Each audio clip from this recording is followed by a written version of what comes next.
É comum aprendermos que Roma caiu em 476 e que esse evento marcou o fim da Antiguidade e o início da Idade Média. Mas será que essa ideia faz sentido? Será que Roma realmente desapareceu de uma hora para outra? Ou será que muitas de suas estruturas continuaram entre os chamados bárbaros? Seja bem-vindo, eu sou o professor Vinícius Bernardo e no vídeo de hoje nós vamos falar sobre como o domínio vândalo revela as continuidades e transformações do mundo romano no século V.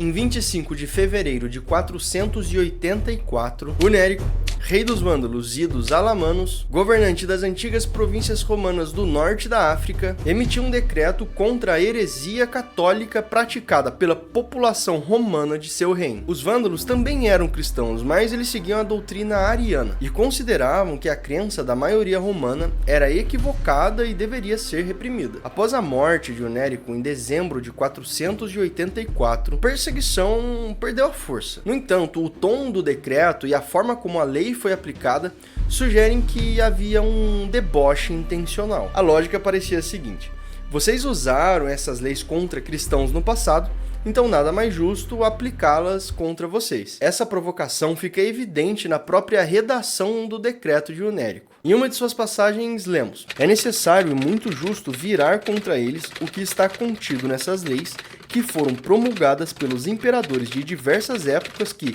com elas, tinham sido introduzidos ao erro. Agora, voltando um pouco no tempo, em 410, o imperador Honório convocou um debate formal entre bispos donatistas e católicos. O encontro ocorreu em Cartago em junho de 411, e suas atas revelam uma combinação de jogos de poder cerimonial, argumentações teológicas e injúrias. O resultado foi um julgamento contra os donatistas seguido de perseguição um ano depois. E décadas mais tarde, em maio de 483, ou seja, após a queda da parte ocidental de Roma, Hunérico seguiu um roteiro semelhante. Ele convocou os bispos católicos para um debate também em Cartago. E em fevereiro de 484, os católicos já sabiam o que os aguardava. O que eu quero dizer é que esses episódios da década de 480 ecoam em muitos aspectos a década de 410. Primeiro, o debate e depois a perseguição. Há, no entanto, uma possível diferença. Os católicos tentaram evitar a discussão apresentando um manifesto, mas segundo Victor de Vita, um escritor e rival de Hunérico, o rei vândalo já havia preparado seu decreto de perseguição antecipadamente, tornando o debate apenas uma formalidade. Se essa versão for verdadeira, esse seria o único desvio de Hunérico em relação ao Honório. Este é, então, um exemplo claro de continuidade do mundo romano no mundo bárbaro, mas está muito longe de ser o único. Apesar da imagem popular dos vândalos como inimigos dos romanos, que de fato foram, há indícios de que eles próprios se consideravam romanos. A perseguição religiosa de Hunérico, por exemplo, seguia padrões jurídicos e políticos essencialmente romanos. Além disso, todos os vândalos que temos notícia falavam latim, e o próprio Hunérico casou-se com uma sobrinha neta de Honório, sem falar na administração vândala na África,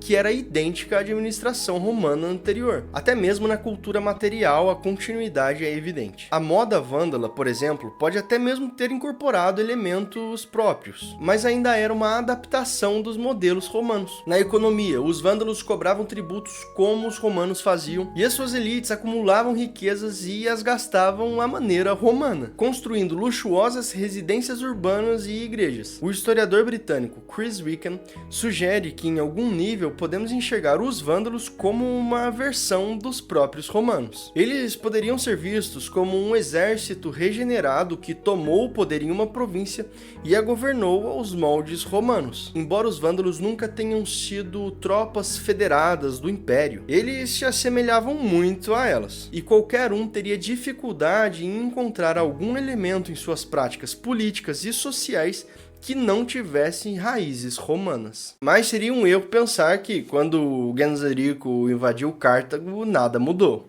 E caso você não saiba, ele foi o pai de Hunérico. E sua chegada ao poder trouxe pelo menos duas grandes mudanças. Primeiro, Os exércitos romanos, quando tomavam o poder, se contentavam em criar os seus próprios imperadores. Já os vândalos seguiam um caminho diferente. Governaram a África como uma aristocracia fundiária militar. Em vez de simplesmente trocar o governante no topo, tomaram terras, expropriaram a aristocracia senatorial e se estabeleceram como uma nova elite política. A segunda grande mudança foi o impacto econômico da conquista. Os vândalos dividiram a infraestrutura mediterrânea do Império Romano tardio ao tomarem a África, que era a maior produtora de grãos e azeite do Ocidente, e que até então abastecia Roma. Eu explico em um outro vídeo aqui do canal sobre as estruturas romanas que o sistema imperial permitia a distribuição gratuita de alimentos que era viabilizada pela cobrança de impostos. Com a invasão vândala, essa produção passou a ficar retida para consumo próprio, ainda que eles estivessem dispostos a vendê-la. Apesar dessas diferenças, há um padrão recorrente no século V. Os povos bárbaros ocuparam províncias romanas e, em grande medida, continuaram a administrá-las segundo modelos romanos. É claro que houve variações entre diferentes regiões e momentos desse período, mas eu vou explorar esse tema ao longo de alguns vídeos aqui no canal. Ao afirmar essas continuidades, eu não estou querendo dizer que nada mudou, mas a visão tradicional que coloca o início da Idade Média no século V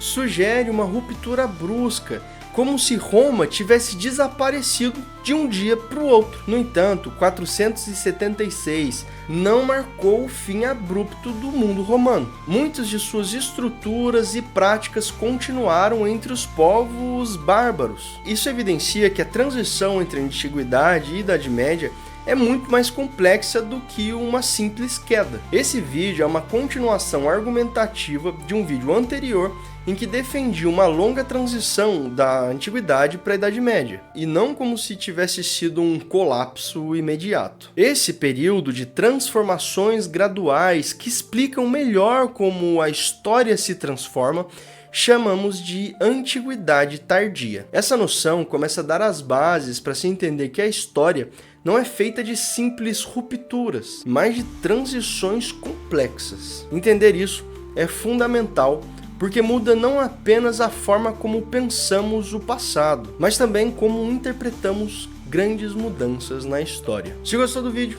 curta e compartilhe. E claro, se inscreva no canal para não perder os próximos vídeos sobre Idade Média e Antiguidade Tardia. Até a próxima!